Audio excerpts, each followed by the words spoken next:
என்னுடைய போஸ்ட்மார்ட்டம் அப்படின்னு சொல்லும்போது நான் நினச்சேன் இந்த கர்ப்பமாக இருக்கிற நாய்கள் தான் ரொம்ப கஷ்டமாக இருக்கும், ரொம்ப சவாலான ஒன்றா இருக்கும்னு நினச்சேன். ஆனால் இல்லை, குழந்தை பெற்ற பிறகு அந்த ஒரு காலகட்டம், அதுதான் அந்த 4th trimester அப்படின்னு சொல்லுவாங்க. நிறைய மாற்றங்கள், அதாவது உங்களுடைய உடல்லே நிறைய மாற்றங்கள் இருக்கும் இல்லையா? மன ரீதியாகவும் சரி, உடல் ரீதியாகவும் சரி, நீங்கள் நிறைய மாற்றங்களை சந்திக்க வேண்டிய ஒரு கட்டாயம் உங்களுக்கு ஏற்படும்.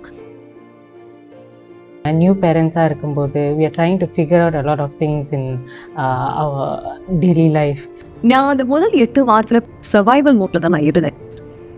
ஏன்னா எனக்கு எப்படி என்ன செய்யணும்னு தெரியல. பிள்ளை அழுகும்போது எனக்கு ஒரு வித பதற்றம் ஏற்படும். ஸோ நானும் என்னோட கணவரும் வந்து 2 பேருமே வந்து லீவில் தான் இருக்கோம். ஸோ எங்கள் 2 பேருக்குமே வந்து ரொம்ப வசதியாக இருந்தது என்னென்னா, நாங்கள் வந்து அவரோட பெற்றோரோட வீட்டில் தான் இருக்கோம். அதனால் அவங்களோட உதவி வந்து எங்களுக்கு நிறையாவே இருக்குது. அதனால் அவங்க வந்தும் எங்களுக்கு வந்து இதெல்லாம் வந்து இப்படி நடக்கிறதுக்கு வாய்ப்பு இருக்குது, பார்த்துக்கங்க, இந்த எத்தனை மணி நேரம் விண்டோவில் வந்து அவங்களுக்கு பால் கொடுக்கணும், அவங்க எதுக்காக அழுவாங்க, இதெல்லாம் நிறைய விஷயங்களும் அவங்க வந்து டெலிவரிக்கு முன்னாடியும் நிறைய வந்து பார்த்துருந்தோம். டாக்டர்ஸோட அட்வைஸ் வாங்கியிருந்தோம்.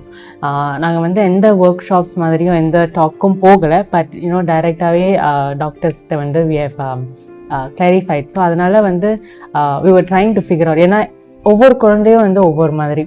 நார்மல் பர்த் அப்படின்னு சொல்லும்போது எல்லாரும் சொல்லுவாங்க ரொம்ப சுலபம், ரொம்ப எளிமை அப்படின்னு. அதெல்லாம் கிடையாது, அதுவும் ரொம்ப சவாலானது தான். ஏன்னா நீங்கள் உடல் ரீதியாக ஹீல் பண்ணணும், குணமாகணும். அதுவே பல வாரங்கள் எடுக்கும், 2 மாதங்கள் கூட எடுக்கும். அதனால் அந்த 8 வாரங்கள் சிட்டாய் பறந்து விட்டன அப்படின்னு சொல்லலாம். ரொம்ப சீக்கிரமாக ஓடிடுச்சு, நான் ஒன்றுமே செய்யலை, அதுதான் உண்மை. ஆனால் அது 8 வாரங்கள் கழித்து தான் என்னுடைய பிள்ளையுடைய குணாதிசயங்கள் எனக்கு புரிய ஆரம்பிச்சது. ஓ, எதுக்காக அழுகிறான்? நானும் இன்னும் கொஞ்சம் நிதானமாக செயல்பட ஆரம்பித்தேன். அது எனக்கே உணர ஆரம்பித்தேன். என்னோட கணவர் கூட சொன்னார், ஓ இப்போ நீ கொஞ்சம் ரொம்ப நிதானமாக இருக்க. ஏன்னா அதுக்கு முன்னாடி நான் இரவு வரும்போது எனக்கு ஒரு வித பயம் வரும். ஐயோ, இன்றைக்கு அவர் எவ்வளோ நேரம் தூங்குவார் எனக்கு தெரியலையே, 20 நிமிஷமா இல்லை 2 மணி நேரமானு தெரியலையே, அந்த நேரத்தில் நான் தூங்குறதா, எல்லாத்தையும் கழுவி வைக்கிறதா, இல்லை சமைக்கிறதா, இது என்ன செய்யணும்னு எனக்கும் தெரியாது. அதனால நான் ரொம்ப பதற்றமாக இருப்பேன். இரவு வந்தாலே ரொம்ப பதற்றமாக இருப்பேன், ரொம்ப பயமும் எனக்கு ஏற்படும். ஆனால் இப்போ எனக்கு அப்படி இல்லை. அதனால பையன் என்னுடைய கையில் தூங்கும்போது நான் என்ன செய்கிறேன்னா, நிறைய புத்தகங்கள் நான் வாங்கி வச்சுருந்தேன் கர்ப்பமான காலகட்டத்தில் படிக்கலாமேன்னு. ஆனால் நான் படிக்கலை. இப்போது அந்த வாசிப்பு பழக்கத்தை நான் மீண்டும் தொடங்கியிருக்கேன்னு சொல்லலாம். அது ஒரு நல்ல பழக்கமாக எனக்கு இருக்குது. அட்டாமிக் ஹேபிட்ஸில் இருந்து மற்ற புத்தகங்கள், நிறைய புத்தகங்கள் நான் வாங்கி வச்சுருந்தேன். ஆனால் என்னால் படிக்க முடியல. தூக்கமாக வரும் கர்ப்பமான காலகட்டத்தில். ஏன்னா நான் வணக்கம் செய்ய நிகழ்ச்சி வேலை செஞ்சுட்டு இருந்தேன் இல்லையா? அதனால என்னுடைய எனர்ஜி என்னால் முன்பு மாதிரி எனக்கு கர்ப்பமாக இல்லாத காலகட்டத்தில் இருக்கிற மாதிரி இருக்காது.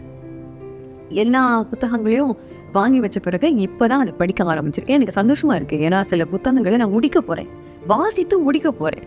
நான் வந்து ஒரு செல்ஃப் எம்ப்ளாய்டுன்றதால நான் டான்ஸ் சொல்லி கொடுத்துட்ருக்கேன். நடன ஆசிரியராக இருக்கிறதால எனக்கு வந்து ஜனவரியே, எங்களுக்கு டிசம்பர் கடைசியில் தான் பிள்ளை பண்ணுறது, ஜனவரிலேயே வந்து எங்களுக்கு வந்து பொங்கல் ப்ரோக்ராம்ஸ் எல்லாம் வர ஆரம்பிச்சிடுச்சு, எனக்கும் என்னோட கணவருக்கும். ஸோ அந்த சமயத்தில் வந்து நாங்கள் வந்து we had to take it up.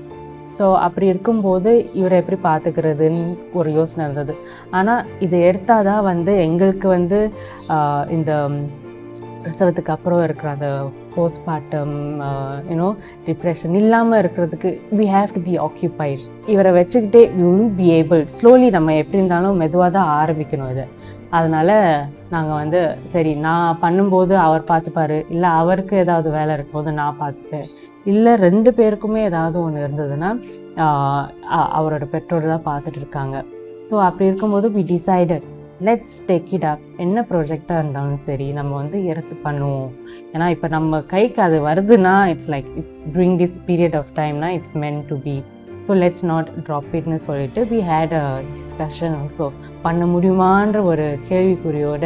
But the moment we started doing that, எங்களுக்கே வந்து சரி, இட்ஸ் நாட் லைக் பிள்ளைக்குனே நம்ம வந்து ஃபுல் டைமாக இல்லாமல் we are able to distract ourselves கொஞ்ச நேரம். ஸோ அப்படி போயிட்டு நம்ம பண்ணும்போது we actually feel so relieved.